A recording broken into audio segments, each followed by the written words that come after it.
Bonsoir Gilles, Bonsoir. vraiment content de te retrouver. Bonsoir Inaki. Bonsoir. Inaki, finalement, on l'a fait l'entrevue. Ben oui. On avait tenté, Gilles, l'année dernière, Inaki et moi, de faire une entrevue. Et c'était au courant de la période estivale. Et puis, il y a eu un bris d'électricité qui a duré des heures. Et Inaki, tu as été super patient. Puis j'ai dû te renvoyer à la maison parce que l'électricité ne revenait pas. Mais vraiment content de vous avoir avec nous aujourd'hui. Si vous me permettez, juste avant de passer à l'entrevue, je vais faire un aparté pour les gens qui nous écoutent. Vous pouvez également nous regarder sur YouTube et le site internet, c'est pas www.tv, mais www.tovox.tv. Donc, si vous voulez communiquer l'information, vous pouvez toujours venir regarder l'intégralité de nos émissions sur le site internet également. Merci d'avoir accepté d'être avec nous ce soir pour une première, Inaki, sur le plateau de Théovox Actualité. Gilles, merci toi aussi d'avoir accepté de venir discuter sur un sujet qui te passionne, soit celui de la DPJ également, parce que vous êtes président d'une organisation que vous avez démarrée il y a déjà plusieurs années qui s'appelle Save DPJ, qui vient en aide justement aux victimes des enfants ou des parents de la DPJ. Donc, on est vraiment content de vous avoir. Mais juste avant de commencer puis aller plus loin, j'ai préparé une petite vidéo pour vous ce soir, qu'on regarde, puis après ça, on va commenter tout ça ensemble. Très bien. J'ai même invité M. Carman avec moi à venir visiter le Mont Saint-Antoine qui est situé à Montréal sur Sherbrooke. Et parce que je me disais, quand il va voir les infiltrations d'eau, quand il va voir la moisissure sur les murs, quand il va voir les bains condamnés, des petits garçons qui n'ont pas pris de bain depuis 2 ans parce que les bains sont condamnés, l'état des lieux, c'est invivable. Personne n'accepterait, Isabelle, que son enfant vive dans des conditions comme ça. Je m'attendais à ce que ça donne quelque chose et ça n'a rien donné. Et de toute façon, le Mont-Saint-Antoine, c'est pas le seul endroit. C'est terrible. Tu sais, à Rouyn-Noranda, on a laissé des adolescents dormir dans un gymnase pendant 1 an, sans toilette, sans douche. Les enfants vivent dans des conditions inacceptable, Isabelle, et je ne comprends pas. Il y a les lieux physiques que tu viens de décrire, vétustes. En tout cas, il y a une installation sur 5 au moins qui mériterait qu'on la ferme ou en tout cas qu'on fasse des rénovations majeures et qui fait que les enfants ne devraient pas être là.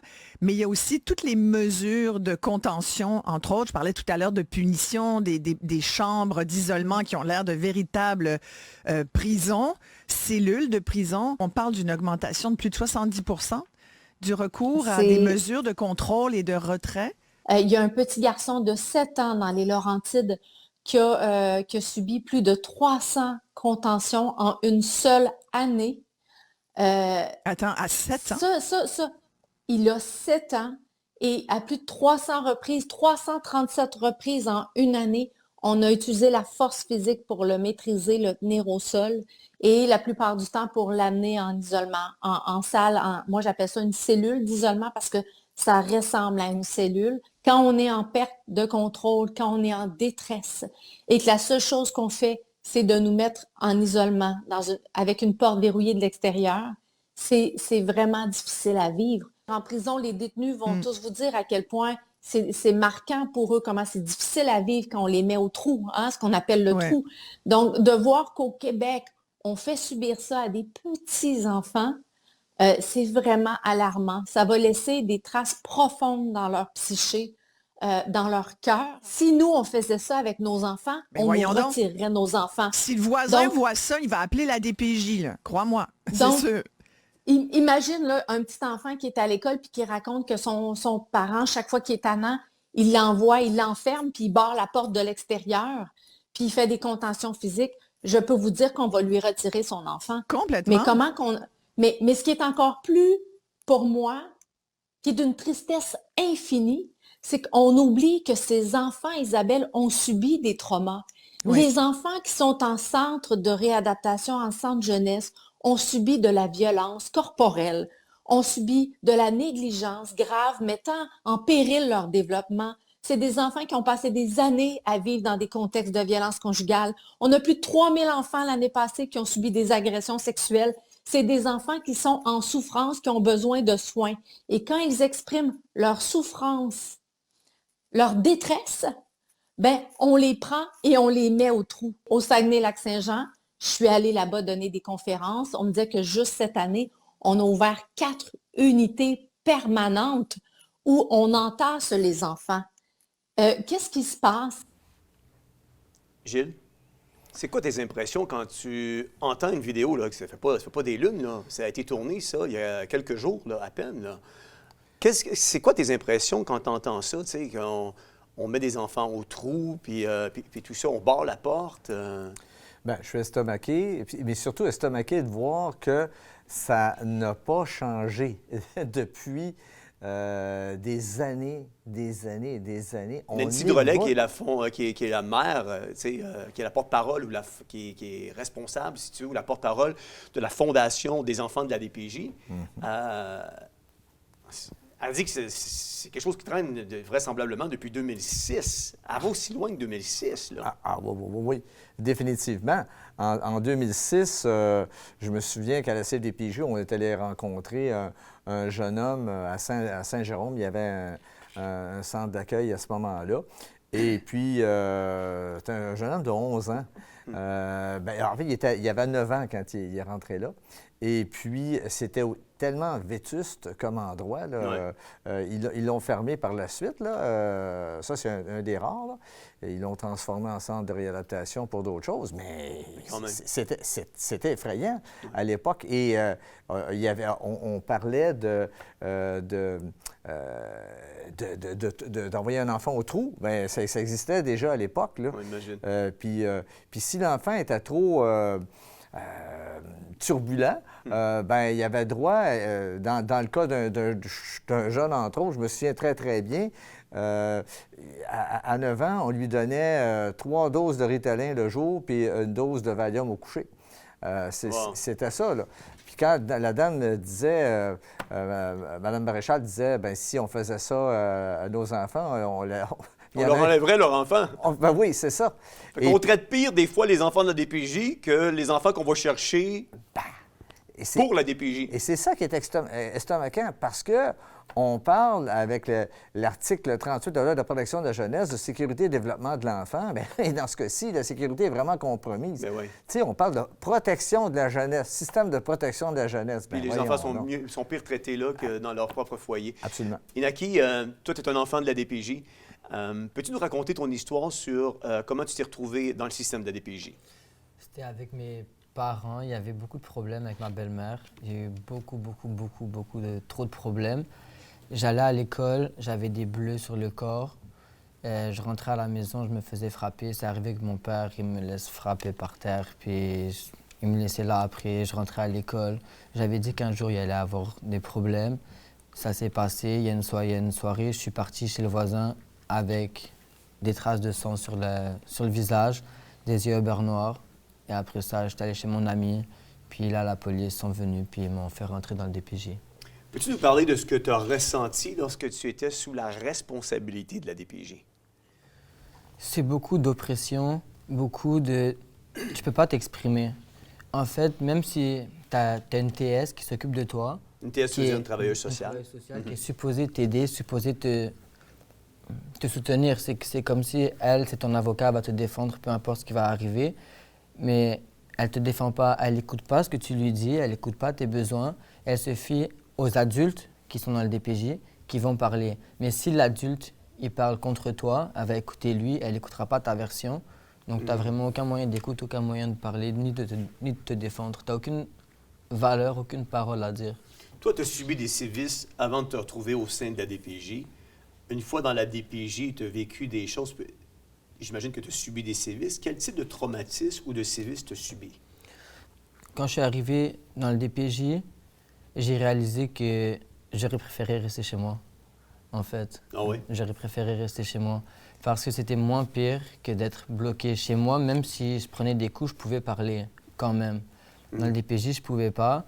J'ai été dans une première famille d'accueil où j'étais obligé de me coucher à 8 heures en plein été. J'avais 16 ans. Aucun jeune de 16 ans se couchera à cette heure-là.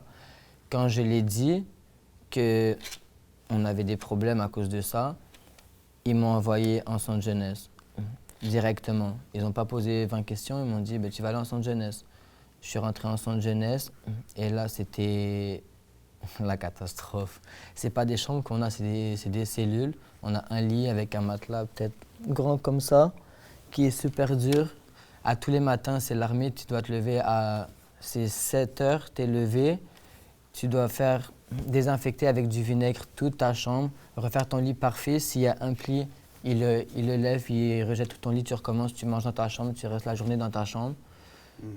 Si tu oses dire quelque chose, tu as des agents de sécurité qui vont venir sur toi, qui vont te plaquer par terre, mettre en contention. Tu vas finir, comme elle a dit la madame dans la vidéo, ouais, tu vas finir dans le trou en fait. C'est une salle d'isolement qui est toute blanche. C'est des tapis blancs, quand même gonflés, mais que tu peux rien arriver à l'intérieur. Mais les murs sont comme ça, il n'y a pas de fenêtre, c'est une salle. Tu as une lumière quand ils décident de te l'allumer, sinon il fait noir. Ils te mettent dedans, puis ils te laissent là. Puis tu n'as pas un mot à dire. Si quand tu ressors, tu redis quelque chose, tu retournes. Cette porte-là, elle est barrée. Cette porte-là est barrée, tu peux Par pas l'extérieur, sortir. tu ne peux pas sortir. Tu peux dire ce que tu veux, ils ne t'entendent pas. Est-ce que toi, ils t'ont déjà laissé les lumières éteintes? Ils m'ont déjà laissé les lumières éteintes, ils m'ont déjà laissé pendant 3 heures dans la salle. Ils te laissent jusqu'à temps qu'ils décident que tu vas sortir. S'ils décident que tu n'as pas compris que c'était pas assez, tu vas y retourner. Parce que quand tu ressors, tu dis non, j'ai rien fait, je comprends pas. Que tu essayes de parler et d'exprimer ton point de vue, tu vas y retourner. En fait, ils veulent te casser. Tu n'as pas le choix d'être une page blanche et de te laisser faire. Ouais. Si tu oses parler, tu vas y retourner. Comment ces expériences-là, Inaki, finissent par affecter ta santé mentale puis tes émotions? Au niveau émotionnel, ça m'a mis beaucoup dans un manque d'émotion, dans un manque d'affection de la part des personnes.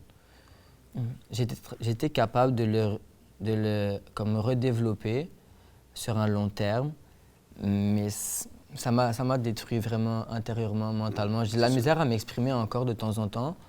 C'est quelque chose que j'aime pas parler, c'est quelque chose que j'aime pas forcément trop m'exprimer parce que j'ai peur qu'il y ait une réaction en face de moi. Donc des fois, je préférais juste rien dire, m'abstenir de parler, alors qu'au final, tout le monde me dit « tu aurais dû le dire » parce que c'était intéressant, c'était un point de vue acceptable, tu aurais dû le dire, puis je le fais pas. J'aime pas m'attacher aux gens parce que je vois pas l'intérêt, la valeur de s'attacher à quelqu'un quand du jour au lendemain, il peut se retourner contre toi ou tu vas finir dans des trucs comme ça. J'aime pas être dans des pièces où il fait noir parce que je vois pas les coups qui peuvent arriver de nulle part. C'est quoi les défis que tu as vécus ou les défis auxquels tu as été confronté lors de ta transition vers l'âge adulte après avoir quitté la DPJ?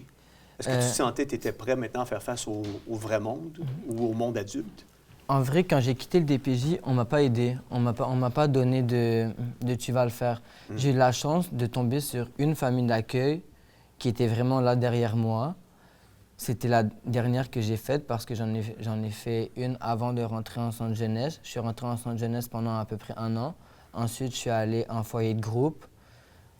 Le foyer de groupe, c'est pratiquement comme le centre jeunesse, sauf que tu vas à l'école à l'extérieur. Ouais. Mais encore là, c'est limite. Mais ça va quand même. Quand tu passes au centre jeunesse, que tu t'es fait maltraiter tout le long, tu finis par t'y habituer et tu trouves que c'est quand même plus libérable.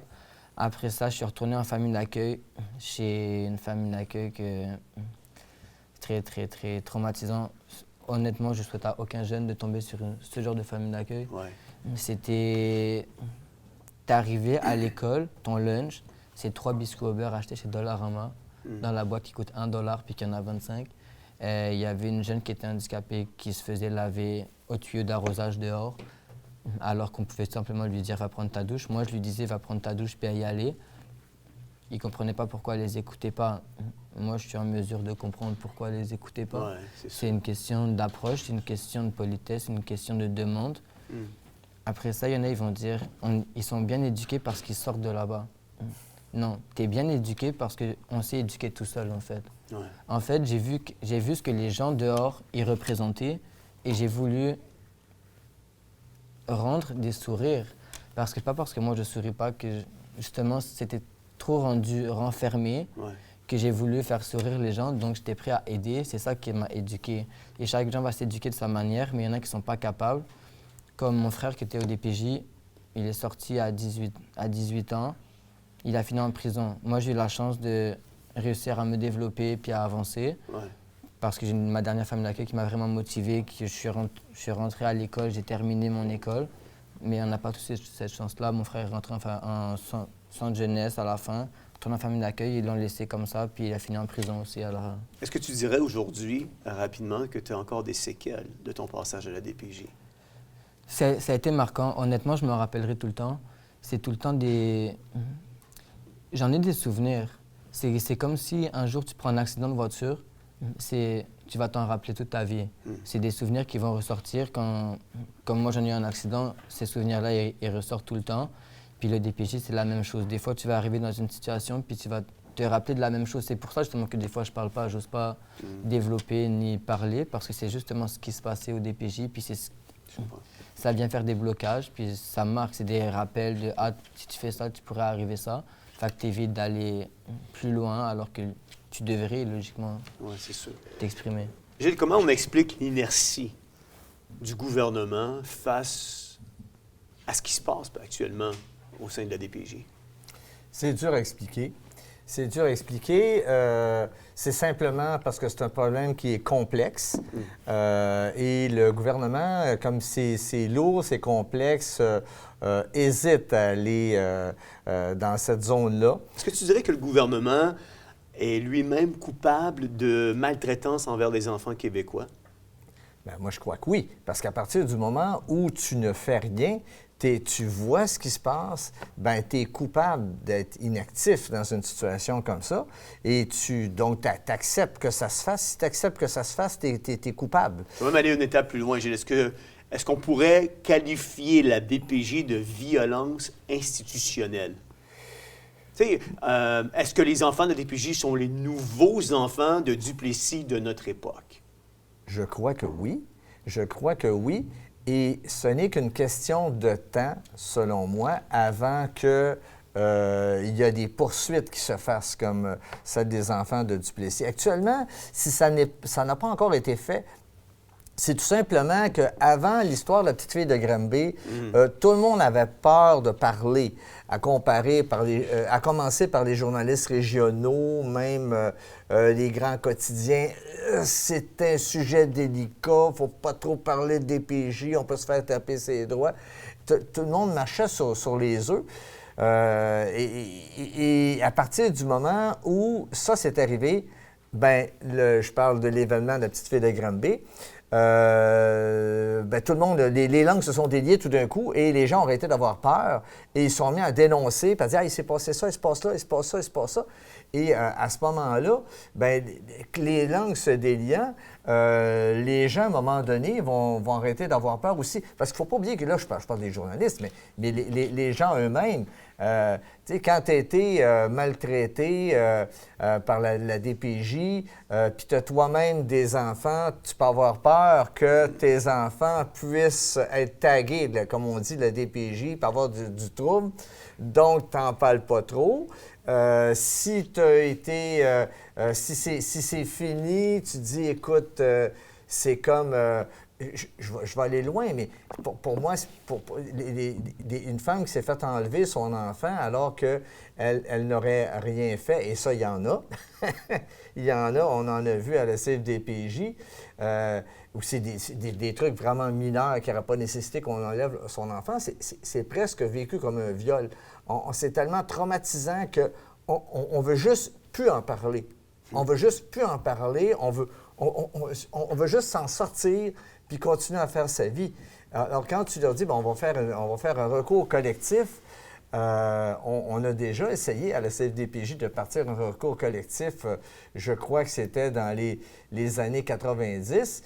Et puis, au début, on avait comme 3000 plaintes, puis finalement, quand tu demandais aux gens, est-ce que vous seriez prêts à signer pour le recours collectif, ça descendait. On s'est retrouvé avec 30 personnes seulement qui acceptaient de le faire. Ça montre bien la peur, tu sais. Donc, mais si les gens en parlent de plus en plus, si on a moins peur de mettre sur la place publique les erreurs de la DPJ, les abus de pouvoir, la manipulation, les dérapages, les suicides qu'il peut y avoir dans les centres d'accueil, les mauvais traitements, les gens vont finir par parler de « oui, OK, j'accepte ».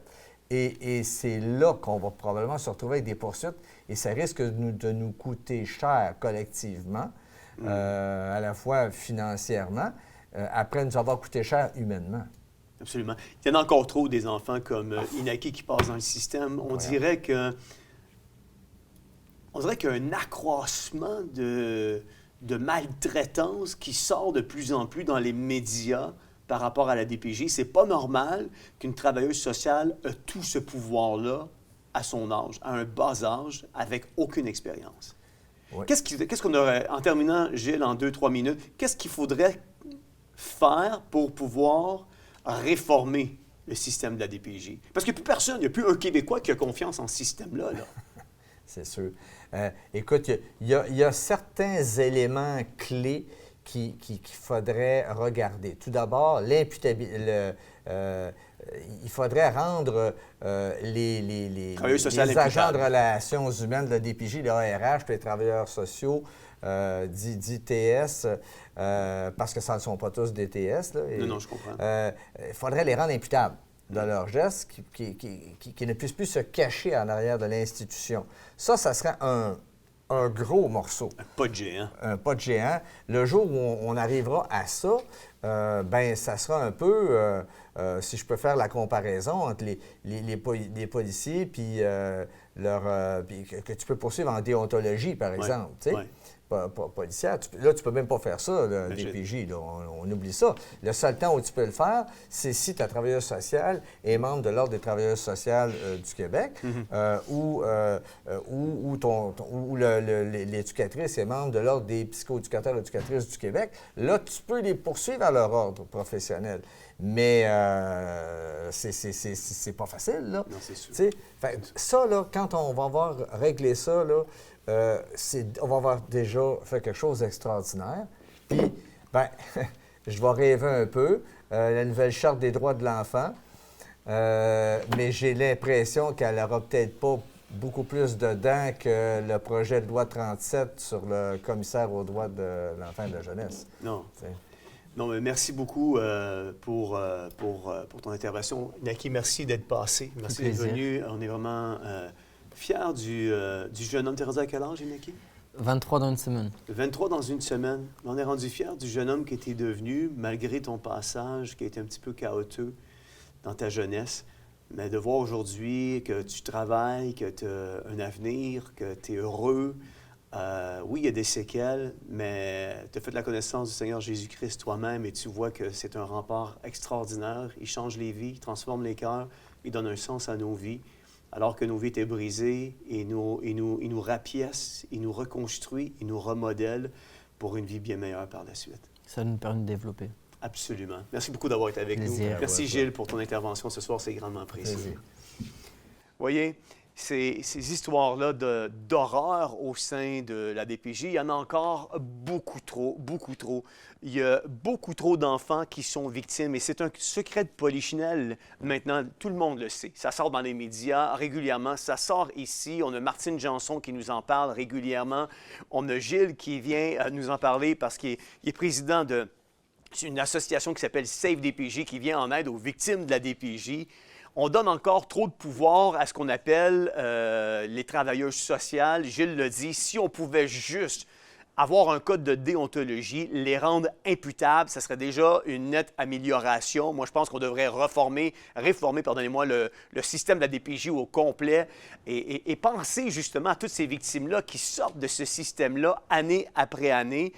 La Bible nous appelle, c'est clair, à défendre la veuve et l'orphelin. Proverbe va nous dire, je le dis régulièrement ici sur les ondes de Théovox, d'être une voix pour ceux qui n'ont pas de voix. Et c'est ce que nous voulons être chez Théovox, être une voix pour tous ceux et celles qui n'ont pas de voix. Pour toutes ces victimes, pour toutes ces veuves et orphelins, pour tous ces gens qui sont méprisés, qui sont persécutés, nous voulons être une voix pour ces gens-là.